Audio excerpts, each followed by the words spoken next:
Assalamualaikum warahmatullahi wabarakatuh. Salam dan bahagia. Saya Rizal SPD, calon guru penggerak Angkatan 8 Kota Tual, Unit Kerja SMA Negeri 2 Tual. Aksi nyata Modul 1.1 Filosofi Pemikiran Ki Hajar Dewantara. Perasaan selama melakukan perubahan di kelas. Pembelajaran yang saya lakukan sebelumnya lebih berpusat pada guru, sehingga peserta didik tidak memiliki kebebasan untuk mengekspor kemampuan mereka. Pembelajaran yang saya lakukan juga hanya bersifat satu arah, sehingga kurang menyenangkan, terkadang membuat peserta didik bosan, jenuh, dan hanya bermain HP di dalam kelas. Selain itu, peserta didik juga bersifat menerima materi apa adanya, sehingga tanpa membangun kemandirian dan menggali potensi yang mereka miliki. Filosofi pendidikan menurut Ki Hajar Dewantara menyadarkan saya bahwa seorang pendidik dalam pembelajaran pentingnya menuntun anak agar menemukan kemerdekaannya dalam belajar, bukan menuntut anak untuk menyelesaikan pembelajaran berdasarkan keinginan kita.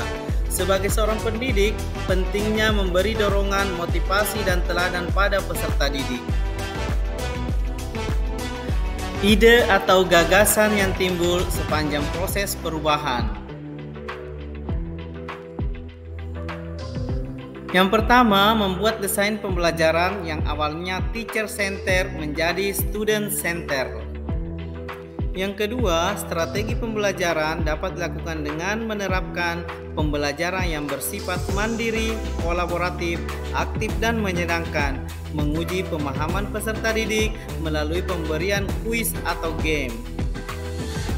Dan yang ketiga, pembelajaran dapat dilakukan dengan memanfaatkan alam di sekitar lingkungan sekolah. Praktik baik, aksi nyata.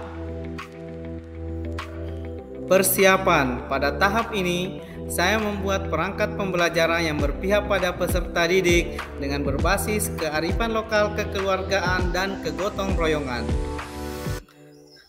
Selanjutnya, penanaman budi pekerti kepada peserta didik untuk memupuk rasa kekeluargaan dan religius, dan sharing kebutuhan peserta didik dalam belajar. Penerapan. Pada tahap ini, saya membuka pembelajaran dengan menyapa peserta didik, berdoa, menyampaikan tujuan pembelajaran, dan mengecek kehadiran mereka. Selanjutnya, pemberian stimulus kepada peserta didik terhadap materi yang akan dipelajari untuk membantu peserta didik menumbuhkan atau memunculkan pengetahuan awal mereka. Setelah pemberian stimulus kepada peserta didik dan penyampaian materi pembelajaran, selanjutnya peserta didik dikelompokkan dalam kelompok-kelompok kecil untuk melakukan diskusi dan berkolaborasi menyelesaikan lembar kerja peserta didik yang diberikan oleh guru.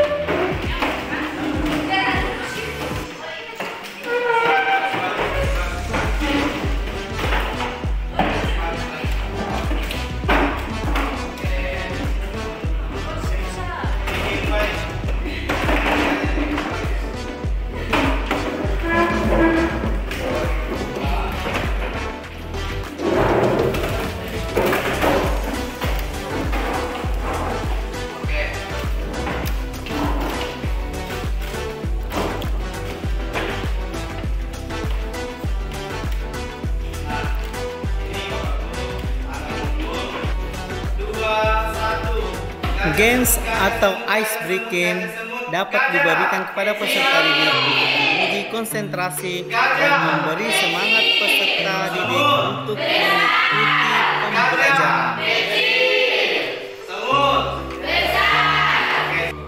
Setelah melakukan diskusi kelompok, diberikan kesempatan untuk setiap kelompok mempresentasikan hasil diskusi mereka secara bergiliran. Ayo silakan dikerjakan.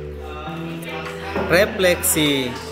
Setelah proses diskusi presentasi dilaksanakan, selanjutnya diberikan kesempatan kepada peserta didik untuk merefleksikan sejauh mana pemahaman mereka terhadap materi yang telah dipelajari.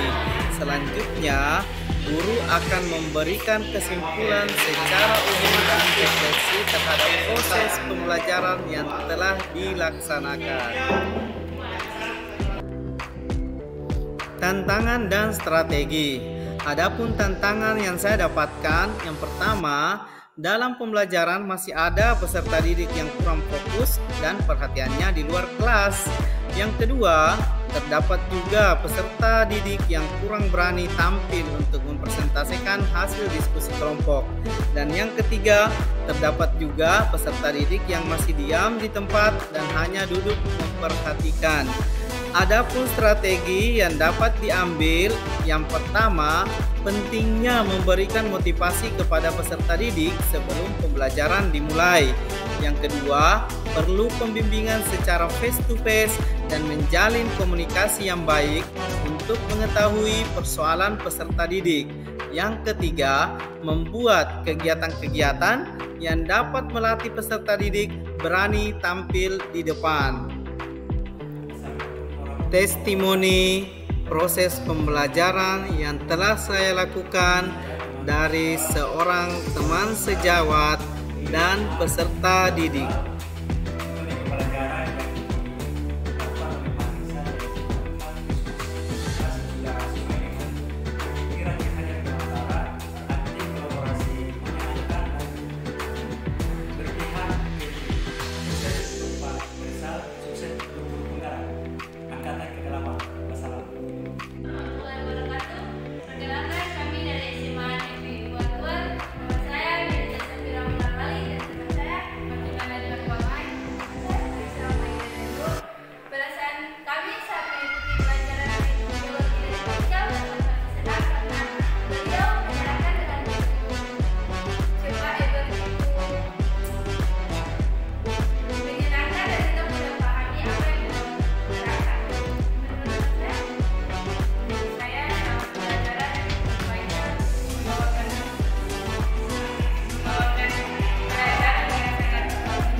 Mohon maaf jika ada salah-salah kata. Semoga bermanfaat dan terima kasih. Salam dan bahagia Bapak Ibu calon guru penggerak.